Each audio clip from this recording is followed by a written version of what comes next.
भावांनो नमस्कार. बघता ना सेन्सेक्समध्ये आपल्याकडून एवढी मोठी रॅली मिस झाली आज वन साईड मोमेंटम होती आणि ही मिस झाली पूर्ण.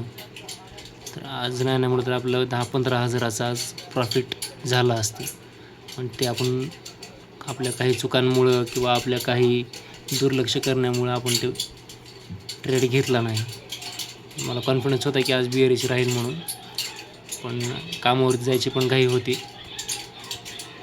वाईट वाटते जरा हा मुवमेंट मिस झाला. वन डायरेक्शनमध्ये मुवमेंट होती आणि मिस झाली, कॅप्चर करता आली नाही. असो, कारण दिवसभर पण हे बघत बसलो होतो मी, पण मला काही जमलं नाही घेण्यासाठी. पण एवढं नक्की आहे की जॉबमुळं हे एवढं नुकसान झालं आज 10-15 हजाराचं. नाही तर 100% आपण इथंच या ठिकाणीच एंट्री केली असते आणि बरोबर इथं कुठेतरी आपण एक्झिट केली असते. मला याची खात्री होती, कारण मी त्या पद्धतीने लेवल वगैरे ड्रॉ केल्या होत्या. आता उद्याचा अभ्यास करायचा, त्याच्यामुळे या सगळ्या लेवल मी डिलीट केल्या. ठीक आहे.